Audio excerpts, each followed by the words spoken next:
It was one of those late October evenings when the wind outside feels like it's carrying whispers from somewhere far away. The kind that makes you instinctively wrap a blanket tighter around yourself and put the kettle on before the first raindrop even hits the window. My husband, Mark, had just left for an overnight work trip that morning. I remember watching him back out of the driveway, his taillights glowing red in the mist, waving at me before disappearing into the fog. By 6 p.m., the weather had taken a sharp turn. The rain wasn't falling so much as it was being flung against the house, and every now and then, a gust of wind would rattle the branches outside my living room window. I was halfway through folding laundry when my phone buzzed. It was a text from Mark. "Hey, 2 of the guys from work are in your area. Their car broke down. I told them to stop by for a bit until the tow truck comes. Hope that's okay." I stared at the message for a moment, surprised.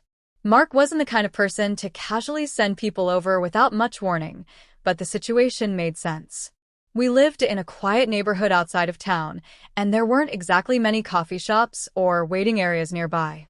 I typed back a quick, "Of course, I'll put coffee on." Not 10 minutes later, the doorbell rang. I pulled my sweater tighter and opened the door to find 2 men standing on the porch, their jackets soaked through, hair plastered to their foreheads. One was tall and broad-shouldered with dark hair and a polite, almost apologetic smile. The other was a bit shorter, leaner, with sandy blonde hair and an easygoing expression despite the rain dripping off his chin. "You must be Sarah," the tall one said, extending a cold, damp hand. "I'm David and this is Chris.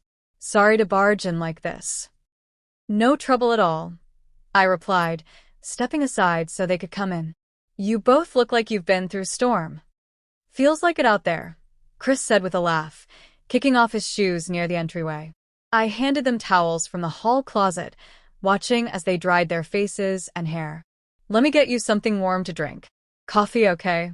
They both nodded, and soon we were gathered around my kitchen table, the sound of rain tapping insistently against the windows.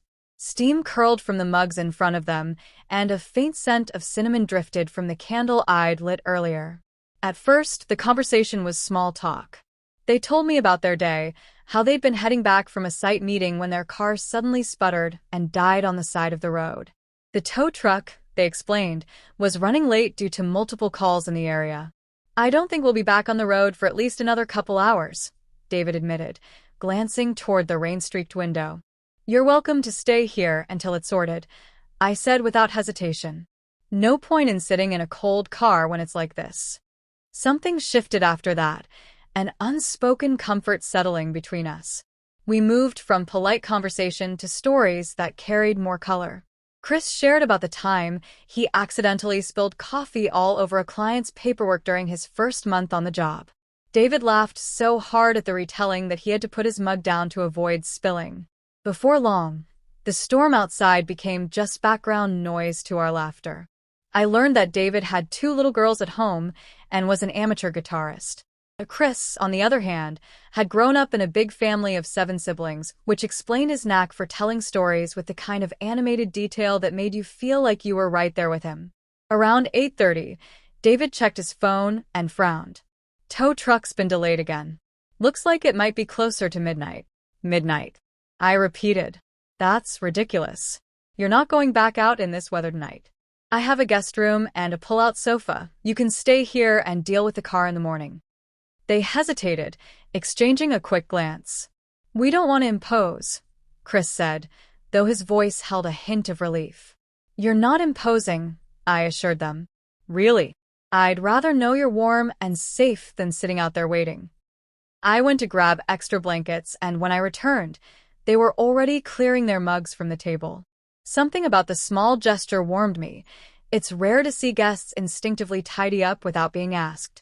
By the time the guest bed was made and the sofa prepared, we'd somehow ended up watching an old movie together in the living room. The kind with grainy film quality and dialogue that feels like it belongs in another era. A bowl of popcorn sat between us, and the sound of the storm faded into a soft, steady rhythm outside. It wasn't just the movie keeping us awake. It was the kind of conversation that slips in during late hours, the kind where you learn pieces of people you might never otherwise know. David talked about how hard it was being away from his daughters during long work trips, and Chris admitted he sometimes thought about leaving his job to pursue something more creative, though he didn't know where to start. I listened, offering the kind of quiet encouragement I'd want someone to give me in their place.